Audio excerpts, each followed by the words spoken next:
সেনা প্রধানের বক্তব্যের মধ্যে মেসেজ রয়েছে, হাসিনা বলে যাওয়ার দিনে সেনাবাহিনী আমাদের পক্ষে দাঁড়িয়েছে, কিন্তু তার আগের এক সপ্তাহ মানুষকে গুলি করছে না। তাহলে আপনারা যে জনগণের বিরুদ্ধে দাঁড়িয়েছিলেন এর জন্য তো আপনি ক্ষমা চাননি। আজকে তিনি বলছেন কি যে সেনাবাহিনীতে পিলখানাতে সেনাবাহিনীদের হত্যা করছে ভিডিআর, এর বাইরে কোনো কথা নাই, কোনো মন্তব্য নাই। আমার প্রশ্ন, ভিডিআর যদি সেনাবাহিনীদের হত্যা করেই থাকে কেন করলো, কাদের ইশারায় করলো, কি স্বার্থে করলো, এটা কেন জাতির কাছে বলতেছেন না? সেনাবাহিনীর প্রধানকে বলতে চাই, আপনি বড় বড় বক্তব্য দেন, বাংলাদেশের পরিবেশ শান্ত নেই, আপনারা কেন শান্ত করতে পারেননি? ম্যাজিস্ট্রেসি পাওয়ার আপনারা নিয়েছেন, তারপরে কেন কার্যকর করলেন না? আজকে দুপুরবেলা বাংলাদেশের সেনাবাহিনীর প্রধান জেনারেল ওয়াকারুজ্জামান সাহেব বক্তব্য দিয়েছে, সাবধান করে বলে দিয়েছে, তোমরা সবাই হানাহানি কাটাকাটি থেকে দূরে থাকো, একতাবদ্ধ থাকো, বিচ্ছিন্ন হয়েও না, মতভেদ করো না, বাংলাদেশের আইন শৃঙ্খলা পরিস্থিতি অবনত করো না। তোমরা যদি নিজেরা বিভেদ করো বাংলাদেশে অশান্তি চলে আসবে, আর তোমরা শান্তিতে থাকতে পারবে না। এই কথা বলে তিনি সাবধান করে দিয়েছেন। এই বক্তব্যের দ্বারা তিনি বুঝাতে চেয়েছেন, আমরা নিজেরা যদি বিভেদ করি, দলাদলি করি, আবার স্বৈরাচার বাংলাদেশে আসার একটা পরিকল্পনা হবে। এ কথা কর না কে? আমাদের এজন্য সচেতন হতে হবে। সেনা প্রধানের বক্তব্যের মধ্যে মেসেজ রয়েছে, আমরা নিজেরা গুতাগুতি শুরু করেছি, এক দল আর এক দলের বিরুদ্ধে বলতেছি, আর এক দল আর এক দলের বিরুদ্ধে বলতেছি।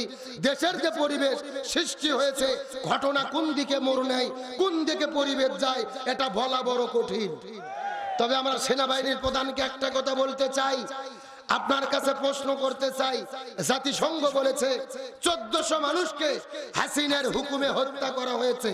জাতিসংঘ রিপোর্ট, তার 66% মানুষ হত্যা করা হয়েছে সেনাবাহিনীর অস্ত্র ব্যবহার করে। জাতিসংঘ রিপোর্ট দিয়েছে। আপনারা তো এক সপ্তাহ ধরে জনগণের উপরেও গুলি চালিয়েছিলেন, আমরা ভিডিওতে দেখেছি। জাতিসংঘ বলেছে তার জন্য আপনি বিন্দু মাত্র কেন ক্ষমা প্রার্থনা করেননি? কথা কর না কা? হাসিনা বলে যাওয়ার দিনে সেনাবাহিনী আমাদের পক্ষে দাঁড়িয়েছে, কিন্তু তার আগের এক সপ্তাহ মানুষকে গুলি করছে না। তাহলে আপনারা যে জনগণের বিরুদ্ধে দাঁড়িয়েছিলেন এর জন্য তো আপনি ক্ষমা চাননি। এক নম্বর কথা।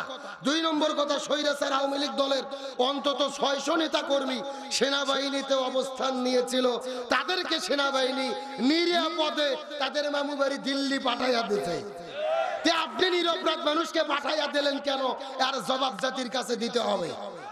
আর 3 নম্বর, আপনি যদি আপনার শাশুড়ি আম্মা স্বৈরাচার হাসিনাকে হেলিকপ্টারে চড়ে পালিয়ে না দিতেন, এই দেশের জনগণ হাসিনার বিচার 5 তারিখে শেষ করত। তাহলে আপনি যে নিরাপদে পাঠিয়ে দিলেন, আবার তার বিচার করার জন্য কেন নিরাপদে বাংলাদেশে ফিরে আনতেছেন না, এটা জাতি জানতে চায়। তার মানে তলে তলে বলবেন, উপরে বলবেন সরকারের সাথে আছি, জনগণের সাথে আছি, আর তলে তলে স্বৈরাচারদের হেফাজত করার জন্য কাজ করবেন। এটা জাতিকে আর ভুল বোঝানো যাবে না। এ কথা কর না কে? আমাদের পরিষ্কার বুঝতে হবে, দেশ যে ষড়যন্ত্র চলতেছে, এই জন্য আমাদের ভেতরে কে জামাত, কে বিএনপি, কে হেফাজত ভুলে যান। অন্তত আগামী নির্বাচন পর্যন্ত জাতীয় ঐক্য আমাদের টিকে রাখতে হবে।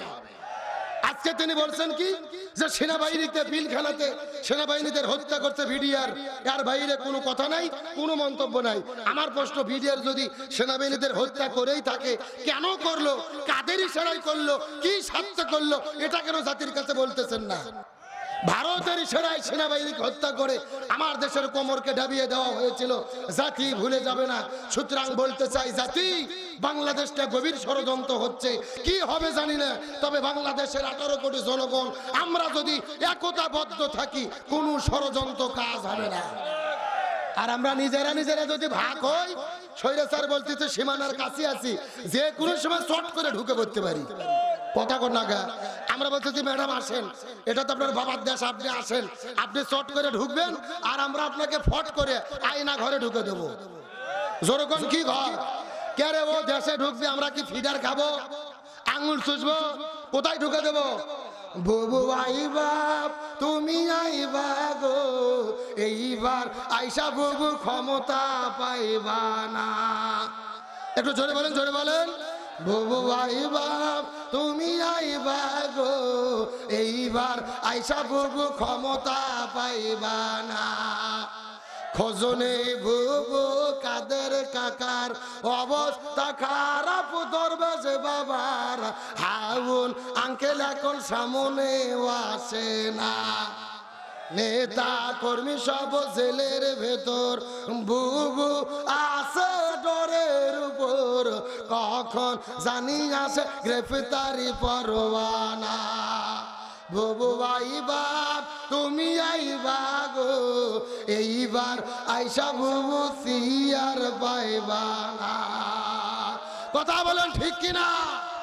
আল্লাহর কোরআন বলছে কুতিবা আলাইকুমুল কিসাস, জীবনের পরিবর্তে জীবন, হাতের পরিবর্তে হাত, পায়ের পরিবর্তে পা, চোখের পরিবর্তে চোখ। এই আয়াতের ডিজিটাল ব্যাখ্যা হলো আয়না ঘরের পরিবর্তে আয়না ঘর। তার কারণ বলেন তো, আয়না ঘরকে আমরা তৈরি করেছি নাকি ওরাই করেছে? আমাদের প্রিয় ভাই ব্রিগেডিয়ার আমান আজমি, ব্যারিস্টার আরমানকে 13 বছর ধরে আয়না ঘরে বন্দি করে রেখেছে।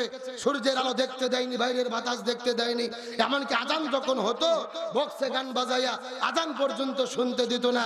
সুতরাং বর্তমান সরকারকে বলি, স্বৈরাচারের এমপি মন্ত্রী দোসর যত গ্রেপ্তার হয়েছে এদের জেলে বন্দি রাখলে হবে না, এদের প্রত্যেকেই আয়না ঘরে বন্দি করে রাখতে হবে। আমার কথার সঙ্গে কি একমত?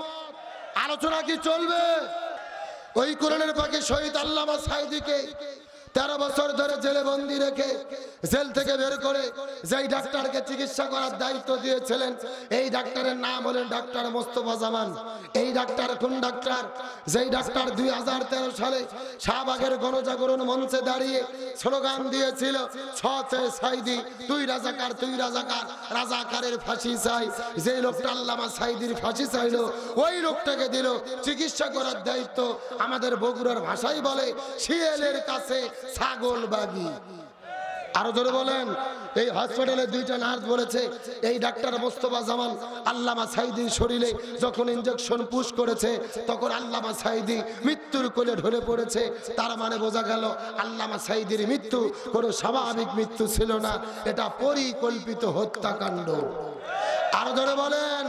সুতরাং বর্তমান ডক্টর ইউনূস সরকারকে বলতে চাই, ওই কোরআনের পাখি আল্লামা সাঈদীকে 13 বছর ধরে জেলে বন্দি রেখে হসপিটালে ভর্তি করে ইনজেকশনে বিষ প্রয়োগ করে পরিকল্পিতভাবে তারা যাকে হত্যা করেছে এদের প্রত্যেককে গ্রেফতার করে ফাঁসির দড়িতে ঝুলাতে হবে।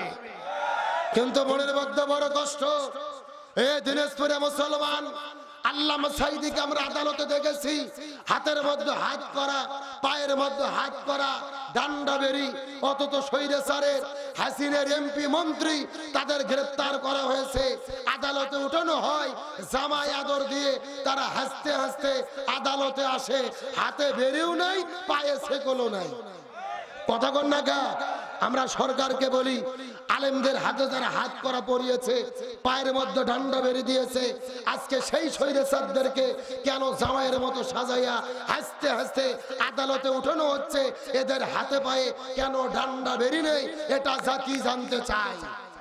ওই সেনাবাহিনীর প্রধানকে বলতে চাই, আপনি বড় বড় বক্তব্য দেন, বাংলাদেশের পরিবেশ শান্ত নেই, আপনারা কেন শান্ত করতে পারেননি? ম্যাজিস্ট্রেসি পাওয়ার আপনারা নিয়েছেন, তারপরে কেন কার্যকর করলেন না? আর বাংলাদেশে 7 মাস পার হয়ে গেল, এখনো বিচারই শুরু হলো না, ফাঁসি দেওয়া তো বহু দূরের কথা। আজকে জাতি তো এই জন্য হতাশ, এই জন্য তাদের কোনো বিশ্বাস নাই, আপনাদের উপর থেকে ভালোবাসা উঠে যাচ্ছে। সুতরাং ভালো হন, শাস্তি নিয়ত করেন, প্রয়োজনে সঠিক বিচার করেন, বাংলাদেশের মানুষেরা আপনাদের সাথে থাকবে। কতক্ষণ ঠিক কিনা? তাহলে চিৎকার করে বলেন, সাহাবী হানজালার কি গোসল বাকি? আর একটু জোরে বলেন। আলোচনা কি চলবে? চলবে। এই আলোচনার মধ্যে বর্তমান প্রেক্ষাপটে বিশাল একটা মানে শিক্ষা নিহিত আছে, আমি অবশ্যই আপনাদেরকে বলবো। তবে এখন যদি অনুমতি দেন, আমি মহিলাদের জন্য 2 মিনিট কিছু বলবো। বলার দরকার আছে না নাই? আমার বন্ধুগণ, মুসলমান ভাইরা, গভীর মনোযোগ। আমার নবীজি মিরাজের রজনীতে সর্বপ্রথম চলে গেলেন জান্নাতের ভেতরে। ওই জান্নাতের মধ্যে যাবার পরে জান্নাত পরিভ্রমণ হয়ে গেল। ওই জান্নাত থেকে বের হওয়ার পরে আমার নবীজি যখন জাহান্নামের মধ্যে চলে গেলেন, ওই জাহান্নামের মধ্যে যাওয়ার পরে লক্ষ্য করে দেখা গেল ওই জাহান্নামের ভেতরে হাজার হাজার মহিলাদেরকে আগুন দিয়ে দাউ দাউ দাউ দাউ করে জ্বালানো হচ্ছে, এই মহিলাগুলো চিৎকার করে চেঁচামেচি করতেছে, আর এই মহিলাদের মাথার উপরে বসে কিছু কাকগুলো বসে থেকে তাদের মাথার মগজগুলো ঠুকুরে ঠুকুরে ঠুকুরে খাচ্ছে। এই দৃশ্য দেখার পরে নবীজির মনটা বড় খারাপ হয়ে গেল।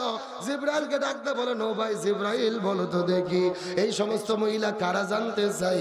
এমন সময় জিবরাইল ডাকতে বলে, ইয়া রাসূলুল্লাহ, মনের মধ্যে কষ্ট নেবেন না, এই মাত্র আল্লাহ তাআলা জানায়া দিয়েছে আপনার উম্মতের ভেতরে অধিকাংশ মহিলারা জাহান্নামে যাবে। অধিকাংশ মহিলাগুলো যাবে কোথায়? এই কথা শোনার পরে নবীজির মনটা বড় খারাপ হয়ে গেল। জিবরাইল জিজ্ঞাসা করলেন, ইয়া রাসূলুল্লাহ, অধিকাংশ মহিলা জাহান্নামের মধ্যে যাবে। রাসূল ডাকতে বললেন, তার পিছনে কারণটা কি বলো তো দেখি। জিবরাইল ডাকতে বলে, ইয়া রাসূলুল্লাহ, এই মহিলাগুলো অধিকাংশ জাহান্নামের মধ্যে যাবে, এর পেছনে অনেকগুলো কারণ রয়েছে, তার ভেতরে প্রধানত কারণ হলো দুইটা। জোরে বলেন কয়টা? আরো জোরে, সাউন্ড নাই কেন ভাই? আপনাদের কি কষ্ট হচ্ছে? এই যে আমি বসে আছি মাঝখান দিয়ে সোজা, ডান দিকে এক ভাগ, বাম দিকে আর এক ভাগ, আপনারা মুখ বন্ধ করে থাকেন। আপনারা বলেন তো দেখি, অধিকাংশ মহিলা জাহান্নামে যাবে, তার পেছনে কারণ হলো কয়টা? আরো জোরে, আপনারা মুখ বন্ধ করেন, আপনারা বলেন তো দেখি, অধিকাংশ মহিলা জাহান্নামে যাবে, তার পেছনে কারণ হলো কয়টা? ওরে বাবা, কেন ভাগ করে দেন, সাউন্ড বাড়তিছে। তার মানে আপনার